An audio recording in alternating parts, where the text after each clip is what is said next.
ये एक ऐसा सीक्रेट तरीका है जिसकी मदद से आप कम समय के अंदर अपने पूरे के पूरे सिलेबस को खत्म कर सकते हो और उसके साथ साथ अपने मार्क्स को बहुत हद तक इंक्रीज भी कर सकते हो। तो हाय एवरीवन, मैं हूं आप सभी का अपना प्रशांत भैया। देखो, बहुत सारे स्टूडेंट्स की ना एक सबसे बड़ी प्रॉब्लम इस समय पर आ रही है और वो प्रॉब्लम ये है ना कि अभी तक बहुत सारे चैप्टर्स उनके छूट चुके हैं, जिसकी वजह से वो सारे चैप्टर्स उनकी बैकलॉग बन चुके हैं। अब दिक्कत क्या है ना, एक तो टाइम कम बचा है और इतने कम टाइम के अंदर इतने सारे सिलेबस को कवर करना है और एग्जाम भी एकदम पास आ गए हैं। तो क्या ऐसा कोई तरीका है जिसकी मदद से कम समय के अंदर बहुत सारे सिलेबस को बेहतरीन तरीके से कवर किया जा सकता है? तो उसका आंसर है यस। एक सिंपल सा कुछ स्टेप्स का प्रोसेस होता है, एक ऐसे स्टेप का प्रोसेस जिससे कि आप सिलेबस भी कंप्लीट करोगे, मार्क्स भी अच्छे आएंगे और हर एक टॉपर इसी टेक्निक को फॉलो करता है, जो कि आज मैं आपको बताने वाला हूं। पर उस टेक्निक को बताने से पहले एक सिंपल सी स्टोरी सुनना। इमेजिन करो, आपके घर में आपका कोई छोटा भाई या छोटी बहन है जिसको कि आप डेली बोलते हो कि यार तू ना पढ़ाई कर ले, तू ना मेहनत कर ले, क्योंकि अगर तूने 95% स्कोर कर दिया ना तो तुझे ना 2 लाख रुपए मिलने वाले हैं, है ना। इमेजिन करो, कोई इंसान आपके पास आता है और आपसे बोलता है अगर आपका ये जो छोटा भाई या छोटी बहन है अगर ये अच्छे मार्क्स लेकर आएगा तो इसको 2 लाख रुपए से ज्यादा का इनाम मिलेगा। अब तुम क्या करोगे? तुम डेली अपने छोटे भाई छोटी बहन से बोलोगे यार जाके पढ़ाई कर ले क्योंकि तुझे ना इनाम मिलेगा, इनाम मिलेगा। अब इमेजिन करो, तुम्हारा छोटा भाई या छोटी बहन डेली पढ़ाई नहीं कर रहा है, वो घूमे जा रहा है, इधर उधर खेले जा रहा है। क्यों? क्योंकि उसे उस 2 लाख रुपए की वैल्यू ही नहीं पता। उसे क्या पता कि 2 लाख रुपए क्या होते हैं, जिस वजह से वो इग्नोर कर रहा है और पढ़ाई नहीं कर रहा। बट तुम्हें तो पता है 2 लाख रुपए की वैल्यू। अब ये स्टोरी पता है मैंने आपको क्यों बताई? ये स्टोरी आपकी और मेरी है।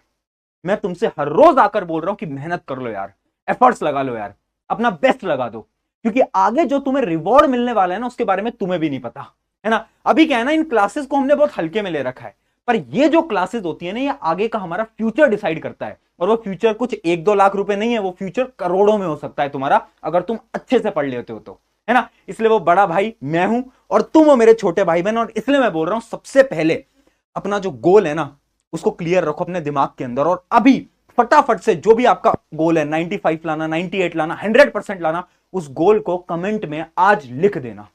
उसको लिखना है ना, और बोलना है yes I will do it. ये करना पड़ेगा आज। सबसे पहली चीज है अपना गोल क्लियर रखो, है ना।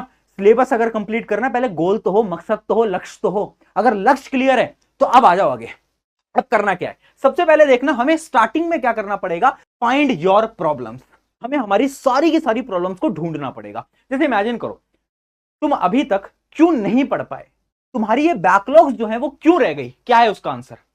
कुछ पॉइंटर्स होंगे ना, सोचो, दिमाग लगाओ, दिमाग लगाओ। अभी तक तुम्हारी बैकलॉग शायद इसलिए बन गई, सिलेबस तुम इसलिए कंप्लीट नहीं कर पाए क्योंकि तुम ज्यादा डिस्ट्रैक्टेड थे। किस वजह से डिस्ट्रैक्टेड थे? शायद ज्यादा फोन चलाते थे, सोशल मीडिया चलाते थे, या फिर आपके अपने अपने रीजन हो सकते हैं। तो आज सबसे पहले क्या करना, एक एक पेपर लेना और उस पेपर में सारे पॉइंट्स को नोट डाउन कर देना। कौन से पॉइंट्स? वो सारे पॉइंट्स जिनकी वजह से अभी तक तुम इस सिलेबस को कंप्लीट नहीं कर पाए। ये पता है मैं क्यों करा रहा हूं? क्योंकि यार देखो, आज मैं स्ट्रैटेजी बता दूंगा, सब कुछ बता दूंगा, पर अगर तुम इन पॉइंट्स को अपनी जिंदगी से बाहर नहीं निकाल पाए ना तो कोई फायदा नहीं है इस वीडियो का। क्योंकि अब तुम ट्राई तो करोगे, 1-2 दिन तो तुम बहुत अच्छी पढ़ाई करोगे, बट वापस से प्रॉब्लम तुम्हारे पास आ जाएंगी। इस वजह से तुम्हें क्या करना है, तुम्हें सबसे पहले उन सारी प्रॉब्लम्स को लिखना है और उन प्रॉब्लम्स को ना चिपका लेना है अपनी स्टडी टेबल के सामने।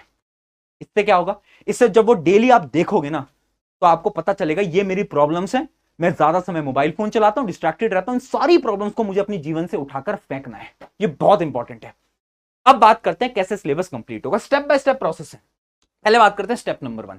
स्टेप नंबर 1 है study according to your syllabus, यानी 80-20 रूल। देखो, इमेजिन करो तुम्हें ना कहीं घूमने जाना है, वेकेशंस पे जाना है, पर मैं तुम्हें ये बोलता हूं कि यार तुम्हारे पास ना एक छोटा सा बैग है और उसी बैग के अंदर तुम्हें सारे कपड़ों को रखना है। तो तुम क्या करोगे? तुम सिर्फ उन्हीं कपड़ों को रखोगे जो कि इंपॉर्टेंट है, जो कि एसेंशियल है, जिसके बिना तुम ट्रिप पे नहीं जा सकते। ये करोगे ना?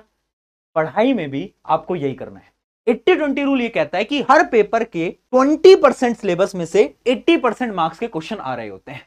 यानी आपका चाहे कोई भी सब्जेक्ट हो, चाहे साइंस हो, मैथ हो, हर एक चैप्टर के ना कुछ इंपॉर्टेंट टॉपिक्स होते हैं, उन्हीं में से सवाल आते हैं। अब तुम्हें क्या करना है, देखो, 2 टाइप के तुम्हारे टॉपिक्स होंगे। कैसे?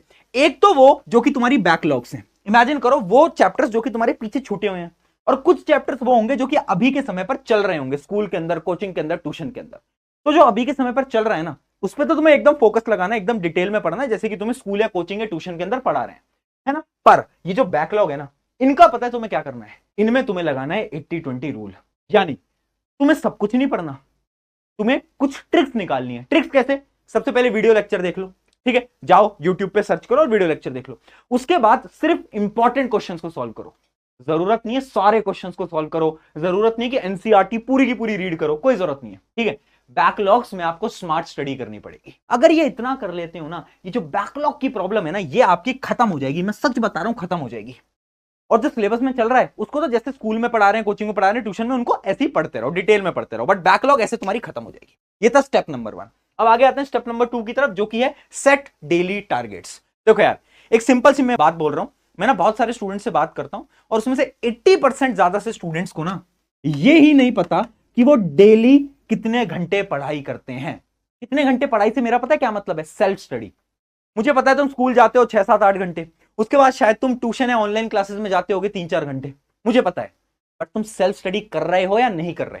तुम्हारे जो मार्क्स है ना, वो डिपेंड करते हैं तुम कितना सेल्फ स्टडी करते हो। तो जो सेल्फ स्टडी है बहुत इंपॉर्टेंट है। तुम एक बार सोचो तो, दिन में कितने घंटे सेल्फ स्टडी करो? 1 घंटे, 2 घंटे, 3 घंटे? सोचो।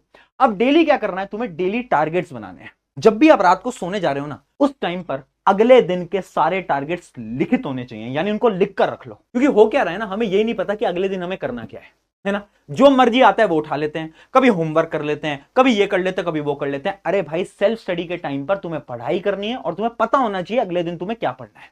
मैं ये नहीं बोल रहा टाइम टेबल बनाओ, टाइम टेबल बनाना तो एकदम मूर्खता है, टाइम टेबल नहीं बनाना होता। तुम्हें बस डेली टारगेट्स पता होने चाहिए कि अगले दिन तुम्हें करना क्या है। ये था स्टेप नंबर 2। आगे बढ़ते हैं स्टेप नंबर 3 की तरफ, जो कि है कल कब पढ़ेंगे। Very important. देखो, हम क्या बोलते हैं खुद से, यार आज नहीं हो पाया, कल करेंगे, नहीं नहीं परसों करेंगे, नहीं नहीं परसों करेंगे। कल कब?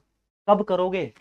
एग्जाम पास आ गया है, तुम्हें भी पता है, मुझे भी पता है ना। और अब वो कल वाला ना समय खत्म होता जा रहा है। कब करोगे यार? पता है ये कल वाली प्रॉब्लम क्या है? हम ना चीजों को ना टालते जाते हैं, टालते जाते हैं, और ये ह्यूमन नेचर है। अब इसका सोल्यूशन बताओ भैया। सिंपल सोल्यूशन है, डेडलाइन स्ट्रैटेजी। एक एग्जांपल से समझाता हूं। आपने कभी नोट करा है कि जैसे ही आपको समर वेकेशंस के अंदर ना कुछ प्रोजेक्ट्स मिलते हैं, होमवर्क मिलते हैं, और पूरी समर वेकेशन आप कुछ नहीं करते, ये आपको भी पता है, पर लास्ट में जाकर, एंड में जाकर, जब कुछ 5-7 दिन बचे होते हैं, उस समय पर तुम सारे होमवर्क को पूरे पूरे दिन लगकर खत्म कर लेते हो। क्यों? क्योंकि तुम्हें पता है कि तुम्हारे पास डेडलाइन है, तुम्हें पता है कुछ दिनों में तुम्हें उस होमवर्क को सबमिट करना है अपने टीचर को। तो जब हमारे पास डेडलाइन होती है ना, तो हम काम को बहुत तेजी से करते हैं। अब ये डेडलाइन तुम्हें डेली बनानी पड़ेगी। डेली अपनी डेडलाइन बनाओ। जैसे मैंने अभी तुम्हें बताया ना, डेली टारगेट्स बनाने। उन टारगेट से क्या होगा, तुम्हारे पास एक डेडलाइन होगी। डेली डेडलाइन बनाओ कि ठीक है, आज ना मुझे ये वाला जो चैप्टर है ये करना ही करना है, फिर चाहे कुछ हो जाए। इस चैप्टर के बिना तो मैं उठने नहीं वाला आज। डेडलाइन बनाओ, खुद के लिए बनाओ, है ना। और अगर खुद फॉलो नहीं कर पाते, अपने पेरेंट्स को बता दो कि मम्मी पापा, आज ना मैंने सोचा कि मैं चैप्टर नंबर 1 पूरा पढ़ूंगा, जब तक मैं ना पढ़ूं मुझे उठने मत देना कमरे से। ऐसे करो। जब ये डेडलाइन बनेगी, ऑटोमेटिकली तुम देखोगे कैसे तुम सारे टारगेट्स को कंप्लीट करते हो, बहुत आसानी से आगे बढ़ते जाओगे। ये बहुत इंपॉर्टेंट स्ट्रैटेजी है। अब बढ़ते हैं पॉइंट नंबर 4 की तरफ, स्टेप नंबर 4 की तरफ, जो कि है डेली प्रोग्रेस। देखो, अपनी डेली प्रोग्रेस को ट्रैक जो नहीं करेगा ना, वो कभी भी आगे नहीं बढ़ पाएगा। भैया डेली टारगेट्स तो बना लिए, भैया सारी चीजें लिख तो ली, पर अगर अगले दिन उसको चेक ही नहीं करा कि कितने टारगेट कंप्लीट कर पाए, कितने नहीं कर पाए, तो ये सारे टारगेट वेस्ट है। क्या है? वेस्ट है। तो इसलिए ना डेली प्रोग्रेस को चेक करो। अच्छा, आज मैंने अपने 5 टारगेट लिखे थे, क्या मैं 5 कर पाया, कर पाई? अब देखो, 5 में से ना जरूरी नहीं है 5 कर पाओगे, कभी 4 करोगे, कभी 3 करोगे, कभी 2 करोगे, पर हार नहीं माननी ना यार। यही तो स्ट्रगल है। कभी 3 टारगेट होंगे, कोई बात नहीं, जो बचे हुए 2 टारगेट है वो आप कल पे डालेंगे, ठीक है ना। तो ऐसे हमें क्या है, अपने टारगेट्स को कंप्लीट करते हुए चलना है, बट डेली चेक करना है खुद को। अगर ये कर लिया ना, कुछ समय तक मैं सच बता रहा हूं, इस सिलेबस की प्रॉब्लम खत्म हो जाएगी एकदम। और अब बढ़ते हैं फाइनल स्टेप की तरफ, स्टेप नंबर 5, जो कि है स्टॉप ओवर थिंकिंग। एक स्टोरी बताता हूं। इमेजिन करो, एक लड़का है जिसको ना बाहर घूमने जाना है, और उसके ना पापा उससे क्या बोल रहे हैं, वो लड़का जा रहा था और उसके पापा उससे पूछते हैं कहां जा रहा है, तो उसने बताया कि मैं बाहर जा रहा हूं। तो उसके पापा उसको जवाब देते हैं बाहर मत जा। तो पूछता है पापा पर क्यों? अगर तू बाहर बाइक से गया तो क्या पता तेरा एक्सीडेंट हो जाए। वो कहता है पर पापा मैं तो पैदल जाना चाह रहा था। अच्छा, तू अगर पैदल गया तो क्या पता पैदल ही जा रहा है तू और तुझे कोई ट्रक आके एक्सीडेंट कर दे। तो अपने पापा को बोलने लगता है पापा ये क्या आप ओवर थिंकिंग, ये क्या सोच रहे हो आप? तुम्हें भी लग रहा है ना कि कितने अजीब से पेरेंट्स हैं यार, इतना कौन ओवर थिंक करता है? पर ये तुम खुद के साथ कर रहे हो हर रोज। क्या करते हो? सिलेबस हो पाएगा, नहीं हो पाएगा, मार्क्स आ पाएंगे, नहीं आ पाएंगे, मेरे दोस्त के तो 90% है, मैं 95 ला पाऊंगा नहीं ला पाऊंगा, इतनी सारी चीजें कैसे करूंगा, क्या मैं अपने पेरेंट्स को प्राउड फील करवा पाऊंगा नहीं करवा पाऊंगा। ओवर थिंकिंग डेली, हर रोज कर रहे हो ना, कर रहे हो ना। ये जो प्रॉब्लम है ना, इसको खत्म करो, इसको खत्म कर दो। ये ओवर थिंकिंग ना अपने दिमाग से निकाल दो। खुद से बोलो मैं कर सकता हूं, मैं कर सकती हूं। जिस दिन ये कॉन्फिडेंस आ गया ना खुद के अंदर, मैं सच बता रहा हूं, कोई ताकत नहीं है जो कि तुम्हें हरा सके। यार तुम वो स्टूडेंट हो जो कि 1-2 दिन एग्जाम से पहले पढ़ के ना टॉप कर लेते हैं, ठीक है? तो खुद को अंडर एस्टिमेट मत करो, तुम्हारे अंदर है पावर, तुम कर जाओगे, ठीक है? तो इन 5 स्टेप को फॉलो करो, इसकी मदद से आप आराम से अपने सिलेबस को टाइमली खत्म कर पाओगे और फास्ट तरीके से कंप्लीट कर पाओगे। आई होप वीडियो अच्छी लगी हो। अगर अच्छी लगी तो अपने एक दोस्त के साथ जरूर शेयर करना। मिलते हैं किसी नेक्स्ट वीडियो के अंदर। Take care.